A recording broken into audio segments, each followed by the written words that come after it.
Hola, vamos a ver esta plática sobre moléculas, células y evolución.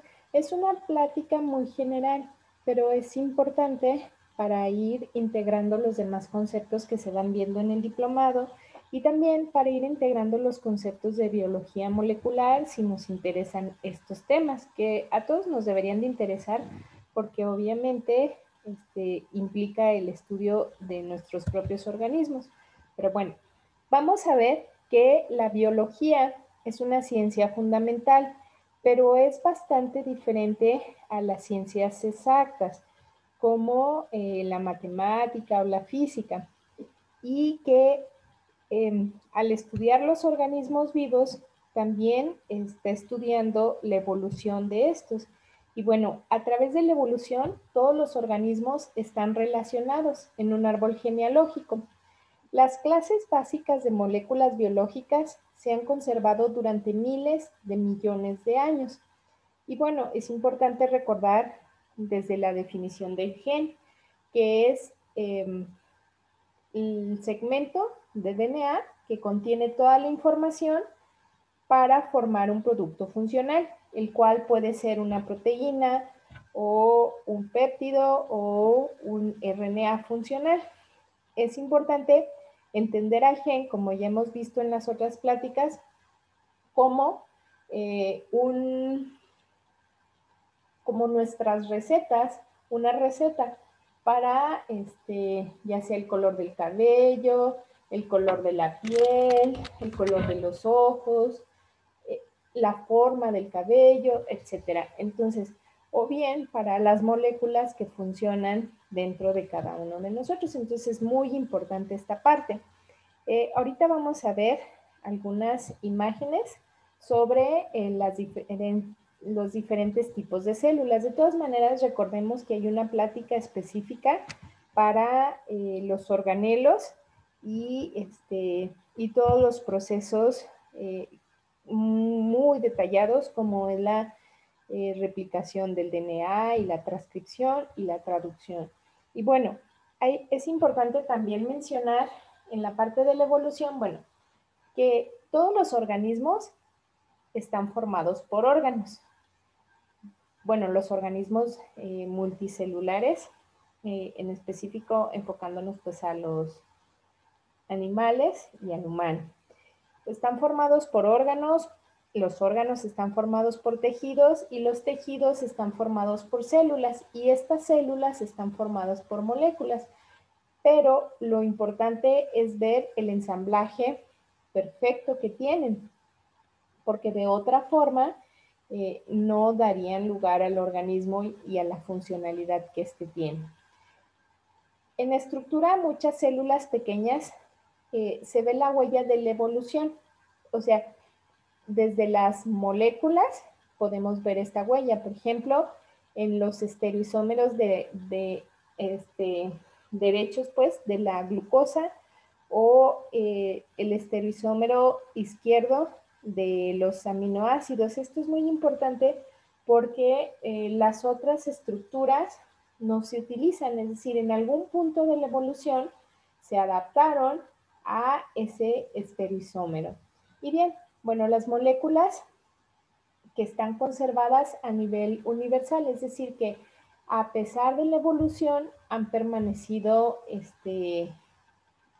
conservadas por la función tan relevante que tienen.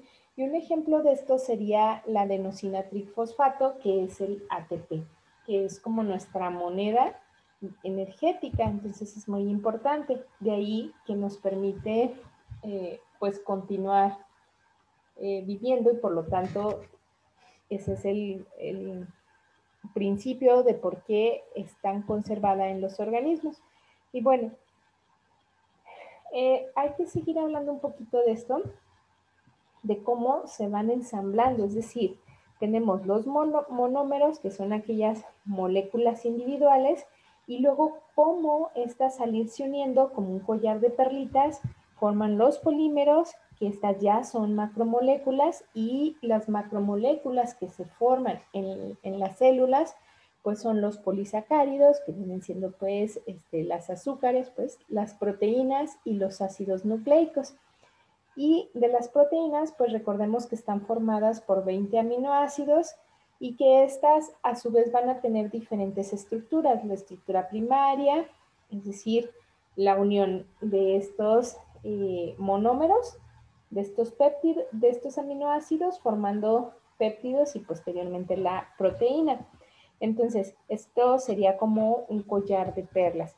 Pero después viene la estructura secundaria con las hélices alfa, las hélices beta y posteriormente la, la estructura terciaria con las, las diferentes conformaciones que ya sea por unión de puentes de hidrógeno, etcétera, que van dando la estructura y la funcionalidad de las proteínas, pues hay algunas de ellas hasta una estructura cuaternaria. Y es muy importante saber que, por ejemplo, la desnaturalización de las proteínas puede no necesariamente desestructurar la forma primaria, pero sí la forma terciaria o cuaternaria y esa proteína ya no sirve. Entonces, o no funciona de forma completa. Entonces, es muy importante porque cuando nosotros cocinamos un pedazo de carne, lo que estamos haciendo es por medio del calor generar una desnaturalización de esas proteínas. Y obviamente vemos cómo la carne cruda es muy diferente a cuando esta ya está cocida. Incluso vemos cómo se deshidrata porque pues el músculo tiene un porcentaje de agua cercano al 70%, entonces por eso es que un kilo de carne crudo es bastante diferente a, o sea, en la cantidad también, no nada más en la consistencia, a un kilo de carne cocido.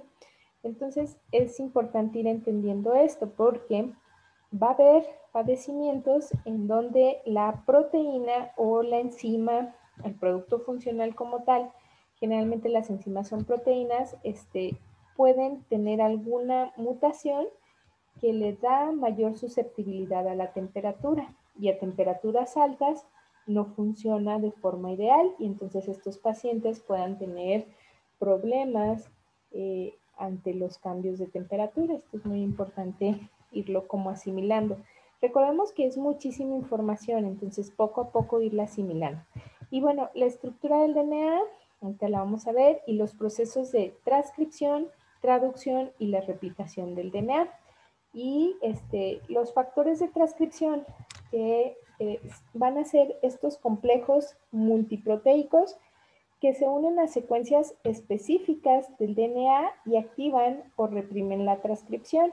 Entonces es muy importante porque, por ejemplo, la vitamina D y ciertas vitaminas, en el canal de YouTube pueden encontrar varios videos sobre las vitaminas.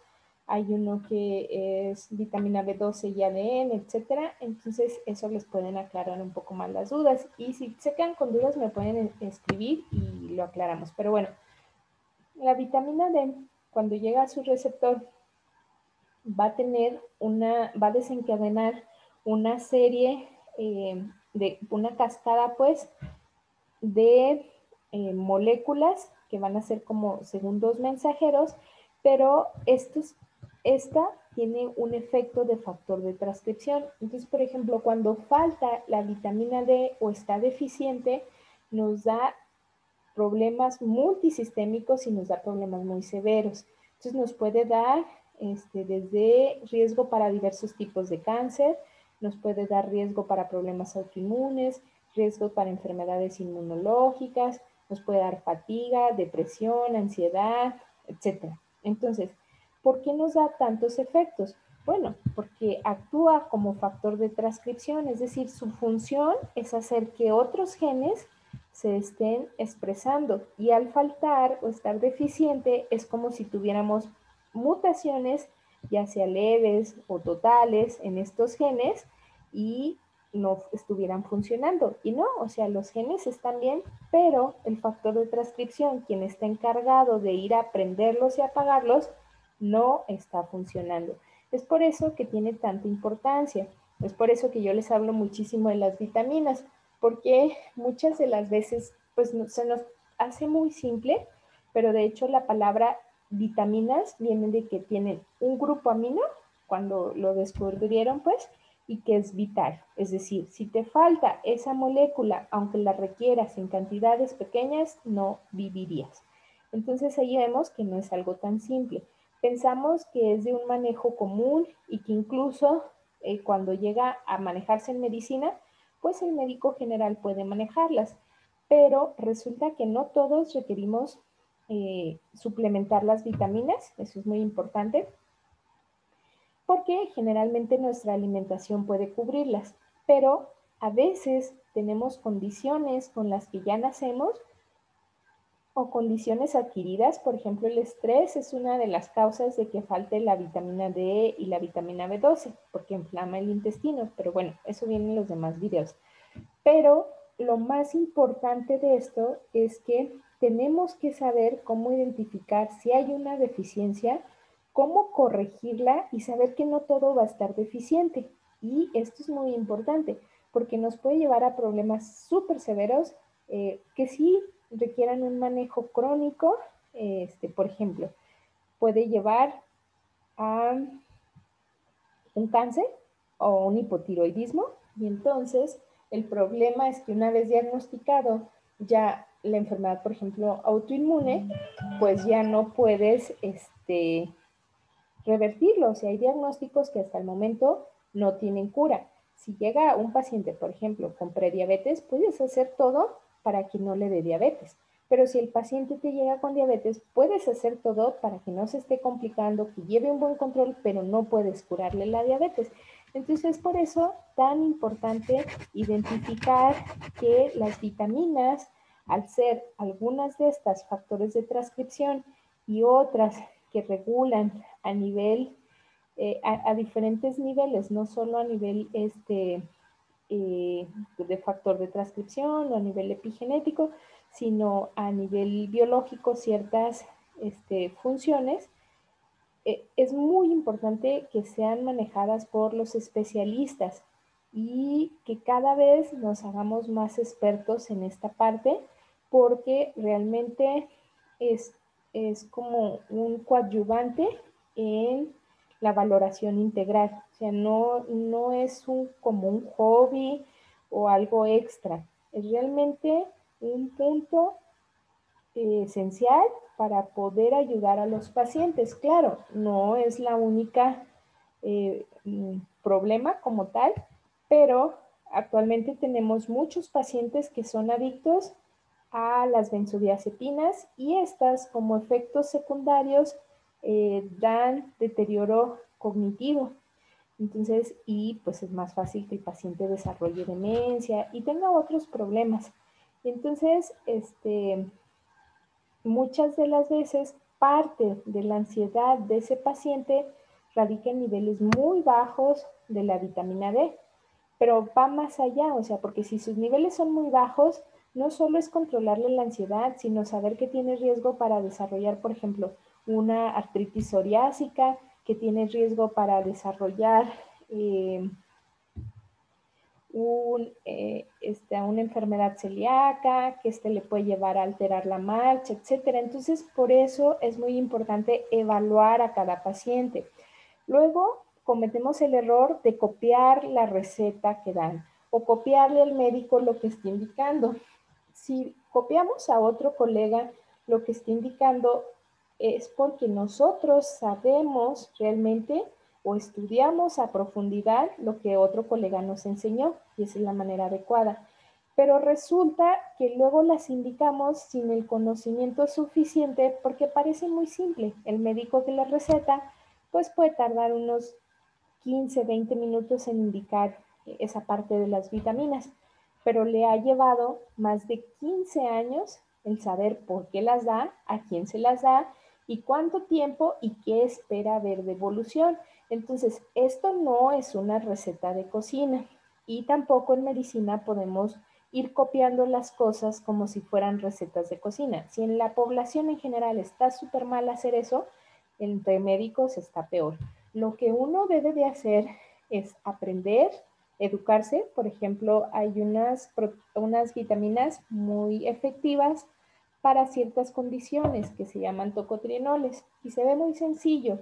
Y muchas de las veces algunos colegas las recetan, las venden ellos incluso, pero no dan la indicación completa, entonces realmente dañan al paciente en el sentido de que él piensa que no le va a hacer efecto su tratamiento y no es así. Lo que pasa es que necesitaba una valoración más detallada. Y el conocer a detalle este tipo de vitaminas, por ejemplo, de los puros tocotrienoles, hay más de 100 artículos que hay que revisar para poder entender realmente a qué paciente y bajo qué circunstancias este tratamiento le va a ser benéfico. Entonces ya empezamos a ver qué tan sencillo no es, pero es posible. Y eso es a lo que los invitamos. Por eso hacemos este tipo de pláticas, para que ustedes se motiven, eh, empiecen a informarse y aplicar estos conocimientos en su vida. Sin embargo, ya en condiciones específicas, lo recomendable es que cada paciente es una consulta. No es posible copiar una receta para todos. Obviamente no todos somos iguales, no todos vamos a corregir igual si hacemos esto. Incluso en algunos pacientes puede ser perjudicial. Entonces es importante prestar atención a esta parte.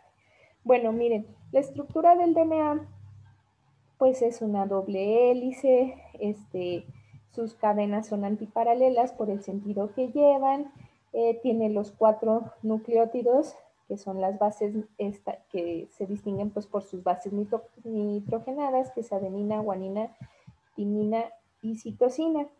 Y lo más importante también es saber que el DNA es increíblemente grande. Es decir, si nosotros lo comparáramos, sería como una hebra de 2 kilómetros que está enrollada dentro de un chicharito.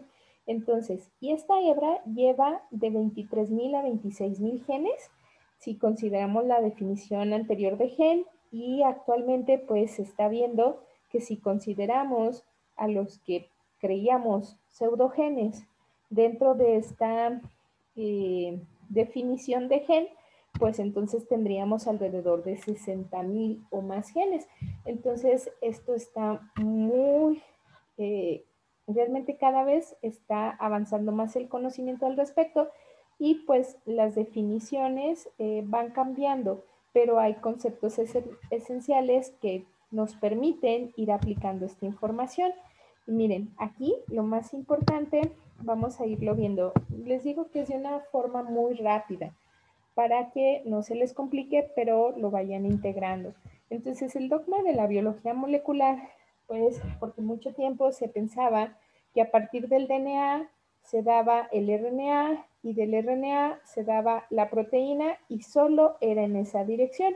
Sin embargo, después se supo que a partir de RNA también se podía generar por retrotranscripción DNA. Entonces, es importante ver este proceso. Pero el DNA ya quedamos que son nuestras recetas. Allí van nuestros genes y son nuestras recetas para formarnos. Pero esas recetas están en un libro. Y supongamos que es el libro más importante que tenemos. Entonces, no sale del núcleo. Lo que puede salir del núcleo es la copia que se hace de la receta en específico que queremos. Y esa copia del DNA se hace en RNA. Y entonces, el RNA, una vez que se copió, tiene ciertas modificaciones. Hay que hacerle unos cortecitos a unas secuencias que se llaman intrones para que esta secuencia del ahora sí mRNA ya mensajero, porque este era el pre-mRNA antes de que sufriera los cortecitos, salga del núcleo y vaya al citoplasma. En el citoplasma se va a encontrar a los ribosomas y aquí esta secuencia que es de RNA se va a convertir, se va a traducir, por eso es traducción, a una proteína. O si el producto funcional no era una proteína ni un péptido, entonces el RNA va a tener esas modificaciones que requiere para ser un producto funcional. Entonces es muy importante ver que aquí juega un papel fundamental los factores de transcripción, la polimerasa, los ribosomas, y que en todos estos pasos puede haber diversos problemas. Entonces, por mutaciones o por epimutaciones, que pues para esto hay que ver las pláticas de epigenética. Y aquí tenemos el cromosoma, entonces quedamos que es muy largo el DNA y va enrollado en esos, en el núcleo. Entonces su forma de empaquetarse, su forma más compacta son estos cromosomas. Miren qué bonitos se ven, parecen casi como los, bueno, están muy alargaditos, pero como los piñones, pues, como si fueran piñoncitos juntos. Bueno, estos serían los cromosomas, pero los estamos viendo cuando están duplicados, cuando se van a separar para llegar a cada una de las células hijas. Por eso vemos que dice par de cromátidas hermanas, ¿sí? El cromosoma normalmente es este, pero cuando ya se sintetizó el DNA para que se repartan las células hijas, entonces tenemos un par de cromátides hermanas y estos son los que se separan. Pero está muy bonita esa foto que viene en el Lodich. Y bueno, miren, aquí tenemos lo de la membrana celular y es importante ver lo de la membrana celular porque luego la imaginamos como si fuera un sándwichito, pero no, o sea, realmente cubre toda la célula y está formada por una bicapa de fosfolípidos que lo que hace es que la parte que es hidrofílica, es decir, que puede estar en contacto con el agua, queda hacia el exterior y hacia el interior de la célula. Y la parte hidrofóbica queda hacia el medio, es decir, esa parte que solo tiene afinidad por la grasa. Lo importante aquí es que los fosfolípidos no están acomodados al azar. De hecho, en el proceso de apoptosis, hay un transporte de ciertos fosfolípidos del exterior hacia el interior y esto activa ciertas señales. Entonces es muy importante también notar que aquí van a estar ciertas proteínas que tienen la función de formar canales para que puedan entrar o salir ciertas sustancias que no pueden entrar o salir por una difusión simple. Entonces aquí vemos también que hay colesterol y que dependiendo del grado de colesterol, de qué tanto colesterol tiene, pues va a ser la estructura, si es más líquida esa membrana, más fácil más móvil pues, o es más rígida. Y todo esto es muy importante, entonces vemos que es bastante complejo, porque ya nos imaginamos que un paciente con hipercolesterolemia familiar también está afectando cada una de las membranas lipídicas, o un paciente que tenga problemas en la síntesis de colesterol también le va a afectar incluso pues en las neuronas, en donde se requiere este colesterol, puede dar problemas neurológicos importantes. Entonces, se trata de este equilibrio que en medicina se llama homeostasis. Y bueno, aquí vamos a ver que existen diversos tipos de células, que serían las procariotas y las eucariotas. Y en estos tipos de células, las eucariotas son estas más complejas, por las que son las células que nosotros nos forman, que a nosotros nos forman. Nuestras células son eucariotas porque tienen su núcleo y tienen sus organelos. Son bastante complejas y son producto de la evolución. Entonces vemos aquí el esquema donde se ve la membrana plasmática, que es esta bicapa de fosfolípidos, que aquí lo vemos como una linita, pero ya vemos que es una estructura compleja y dinámica y que puede afectarse en muchísimos puntos. Luego vemos la membrana nuclear, y cómo está el retículo endoplasmático rugoso, las mitocondrias, los peroxisomas, los lisosomas, las vesículas secretoras, etc. Entonces, es importante saber que hay que revisar la plática del diplomado de los organelos como tal, porque esta es una plática muy sencilla, la que yo estoy dando para que te permite integrar la información, pero obviamente no es suficiente, y menos a un nivel de diplomado, es integrar todo. Y acá tenemos las bacterias, que vienen siendo células procariotas. Entonces vemos que es más simple, que ya no tiene el núcleo, sí tiene un nucleoide, que es región donde va a estar el ácido nucleico, que es el ADN, y luego está su membrana interna, su pared celular, el espacio periplasmático y su membrana externa. Entonces vemos que es más simple, pero no por ello no lleva funciones muy increíbles, o sea, realmente, pero bueno. Entonces, aquí ahora vamos a pasar a esta parte de las mitocondrias y del DNA mitocondrial. Entonces, veíamos los cromosomas y los veíamos cuando tenían las cromátides hermanas. Entonces, por eso lo veíamos como una Xcita. Pero aquí ya no tienen las cromátides hermanas en este ideograma. Son esas dos tiritas, es decir, tienen su brazo corto, que es el P de petit, y su brazo largo, que es el Q, y su centrómero.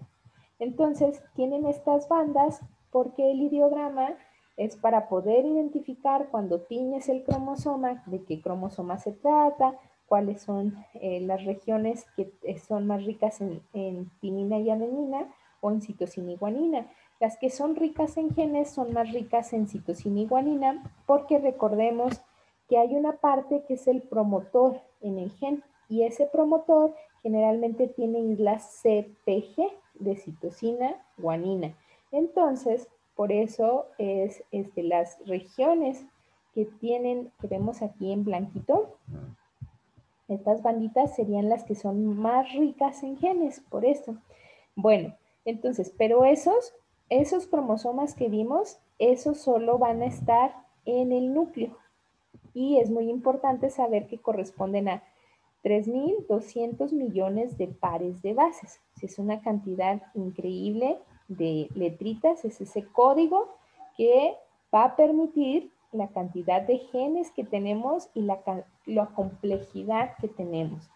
Entonces, pero vamos a ver, y que además tenemos de cada cromosoma, tenemos un par, es decir, de los 23 cromosomas tenemos, en total son 46 cromosomas porque son 23 pares de cromosomas, porque uno lo da papá y uno lo da mamá de cada par. Pero aquí un punto importante es que tenemos dos copias de cada gen. Por cada gen tenemos dos copias, una de papá y una de mamá. Y lo otro es enfocarnos entonces, ¿cuál es el DNA mitocondrial? Bueno, el DNA mitocondrial es circular. Y en vez de tener 3.200 millones de pares de bases, tiene 16.569. Entonces se ve muy pequeñito, pero tiene muchísima importancia. Y de igual forma da una cantidad de enfermedades muy importantes y que pueden ser muy severas. Y vamos a ir viendo al respecto de esto. Entonces, generalmente la mayoría de las mitocondrias son de herencia materna. Hay poliplasmia, es decir, que hay, por ejemplo, nosotros podemos tener mutadas algunas mitocondrias, pero influye también el porcentaje de mitocondrias que tienen la mutación, es decir, a veces solo un porcentaje pequeño está mutado, a veces todas pueden estar mutadas o a veces la mayoría. Y es importante también saber que porque está en la mitocondria y está en la producción de radicales libres de oxígeno, la velocidad de mutación en el DNA mitocondrial es muy alta.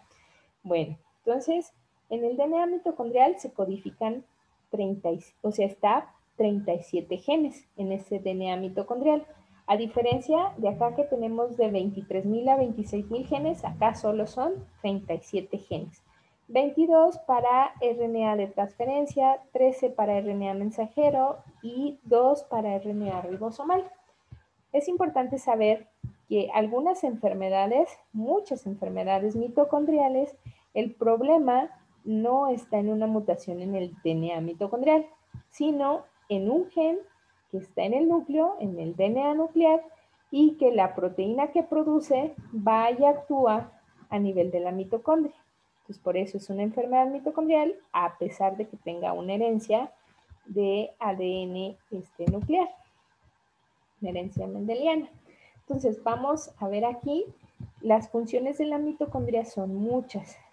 Una, es importante saber que se encarga, pues, a través de la cadena respiratoria en producirnos energía, ATP. Además, tiene pues el DNA mitocondrial, tiene la beta oxidación de ácidos grasos, entonces es muy importante y es muy compleja la mitocondria.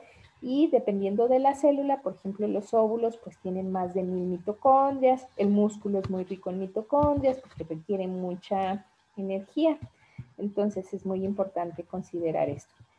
Las enfermedades con herencia mitocondrial no son tan infrecuentes, se habla de 1 en 8000, pero si consideramos que realmente, como la genética es relativamente nueva, ya que a partir de 1906 es que se utiliza el término de genética, de gen, y que antes de esto no se utilizaba ese término, y por ejemplo la cirugía existe desde 1800, entonces, pues sí hay una discrepancia en la evolución de la genética como ciencia. Y entonces aquí vemos que hay mucho subdiagnóstico porque no todos nos estudiamos por genética, porque desconocemos, es decir, es como antes cuando casi no iban al pediatra, sino solo iban al médico general. Y ahora ya saben que cuando es niño hay que ir al pediatra y que esto permite identificar alteraciones del desarrollo que se puedan corregir. Igual deberíamos de tener la costumbre de ir al médico genetista. Pensamos que el vecino puede tener una alteración genética, pero uno no. O sea, yo no tengo genes y me formé de la nada, ¿verdad? Y entonces le puede pasar a los demás, pero a mí no. Y entonces, pues esto realmente está subdiagnosticado y se cree que, bueno, dependiendo de dónde se consulte, pero hay condiciones que están subdiagnosticadas hasta en un 90%. Entonces, si fuese el caso, imagínense que en vez de 1 de cada 8000, pues andaríamos cercano a 1 de cada 1000, y 1 de cada 1000 no es tan infrecuente.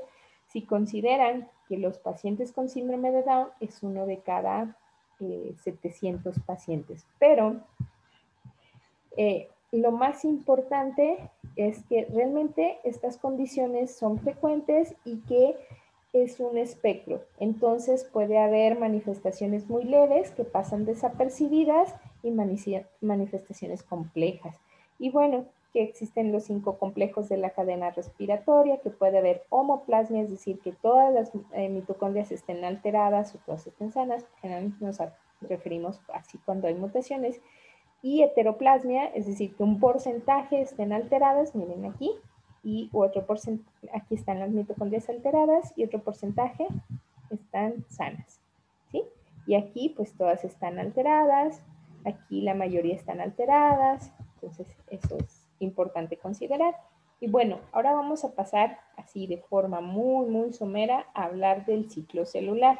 Es importante saber que la célula pues nace, crece, se desarrolla, genera otras células, no todas las células hacen esto, pero la mayoría generan otras células y luego mueren. Y este proceso es un ciclo que se lleva con pasos muy regulados. Entonces aquí vemos que hay células que no se van a dividir generalmente. Por ejemplo, ¿qué células no se dividen? Bueno, las del hígado se están en un estado quiescente, pero si por algo se sufre algún daño hepático, estas pueden empezar a dividirse. O